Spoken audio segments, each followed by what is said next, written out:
Sage Forsaken here, and today we're looking at the Alien Collection, Xenomorph Swarm, Aliens vs. Colonial Marines, and this time we're looking at the Blue Soldier Alien.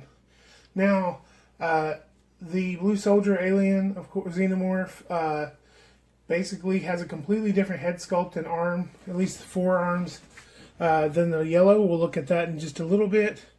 It is still a soldier alien, meaning it's standing up.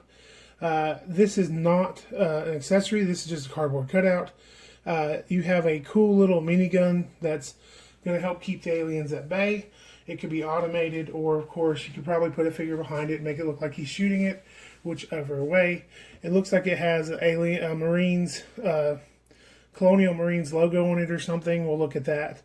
It does come with a Lanyard, old school soldier that looks kind of like the Colonial Marines should look. As far as that goes, they're using older molds to fill out the Colonial Marines as a cost-cutting venture. But overall, it's a beautiful sculpt on the alien. You get a cool accessory, and the soldiers' guns on these have been a lot more futuristic and cool-looking than the typical Lanyard core guns, in my opinion. So I want everybody to just look real quick. Of course, the back of the package, you can see here it does have a breakdown of the different aliens in the set. One of my other videos, we've already looked at the Queen.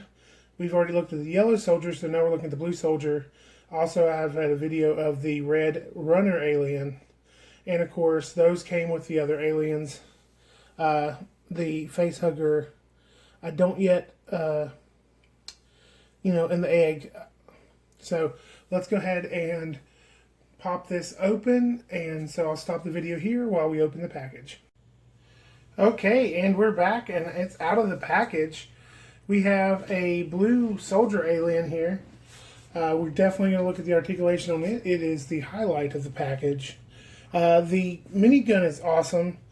I don't know if they've used this part before, but I don't think I've ever seen these legs, and it makes it look like it can walk around on its own almost, and take up defensive positions and stuff like that. And seeing as we're talking about a future military operation, that really wouldn't be that surprising. But yeah, that's a cool little minigun. It does turn right here, so this whole part turns. As you can see, the decal is only on the front here or one side. It doesn't wrap all the way around, but it's still a cool looking like military weapon. I would love to see one of these hit with some black wash, make it look a little grimier, but that's a cool little action, a little set piece. We will look at the figure real quick. It's not the best figure in the world. It is but it does have some interesting sculpt and everything. This is by far the shortest figure I've seen in this set so far. It's more of a 3 3/4 instead of 4-inch. The other figures, at least with the helmet and everything on top of them, were bigger. He does look like a Colonial Marine, kind of. He has a gun that's futuristic. My gun came with a stress fracture at the barrel there, and I had to straighten it back out from where whoever put it in the package had bent it. So keep in mind, if you're looking at sets in the store and you don't want to have that stress fracture on yours, go ahead and look at it before you buy it if there's more than one. There is a good paint apps here. You can see that they put a little more effort into these movie figures. There's paint apps. But unlike some of the other movie figure sets, they do not have back paint on this figure, and except for right down here where the gun holster is. And that's kind of surprising because that's where they spent some of their money on a lot of these sets. But everybody knows the aliens are the highlight of this set. So, all these sets really, because you can buy, probably if you go to your local flea market, sooner or later you'll find a guy that looks almost exactly like this, that may even have better paint apps than this guy, because back when this figure was made, they were doing more paint apps on their figures. Okay, so let's look at the soldier blue alien here. So, obviously, it's going to share the same torso, it looks like, almost.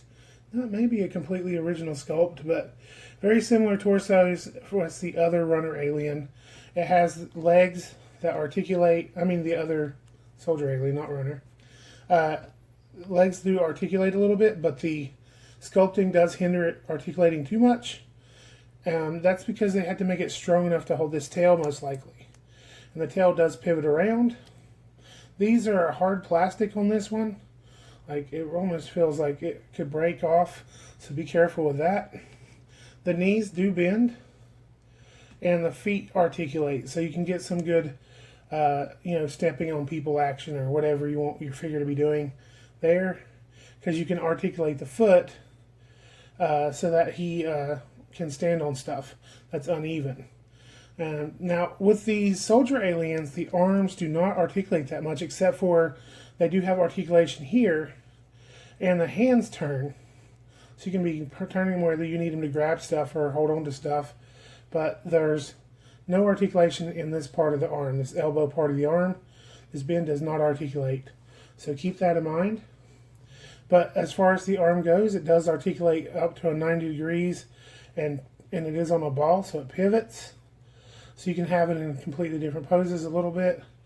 The hands, like I said, do twist. They're on just a twist, so you can turn them all the way around.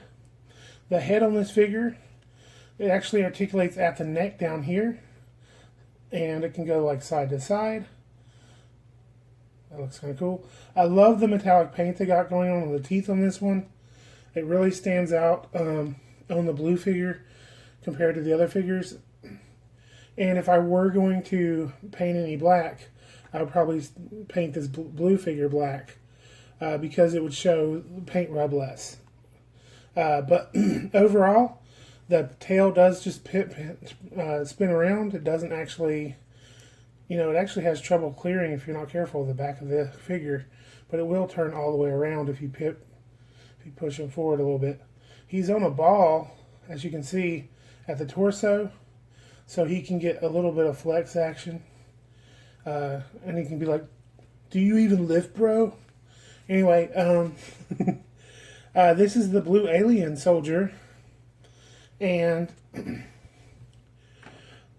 one thing I've noticed about these figures, if you look at the set in more of a whole, you'll see that the red figure has the runners, quote unquote, the more dog-like alien figures have better articulation in the arms.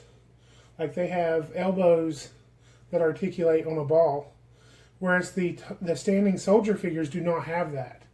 And so if you are truly wanting to make the quote unquote perfect alien figure from these figures, you may have to buy 2 or 3 and actually customize a little bit and get those better joints into the arms. I have seen someone who customized this blue figure and then painted it black. He actually ended up putting the head on a ball so it could look up and down more, and he put ball joints in the elbows. The issue you run into is that those spikes on the back will keep articulation from happening on the head unless you were to cut those down a little bit, which does hurt the silhouette of the alien a little bit. He also removed some of the material back here that was keeping the legs from articulating well. But of course, that's fine as long as it's an adult using it and it's just a collector posing it or whatever.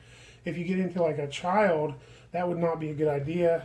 These are actually rated for older children than a lot of the toys are because of their sharp parts or things of that nature. So you don't want to necessarily give this to like a 3-year-old or whatever, 6-year-old or whatever. It actually says 7+.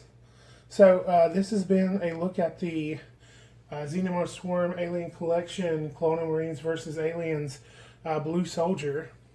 Thanks for liking my video, commenting on my videos. It's what reminds me that people actually care about these videos and want to see more. And of course, pour on the plastic.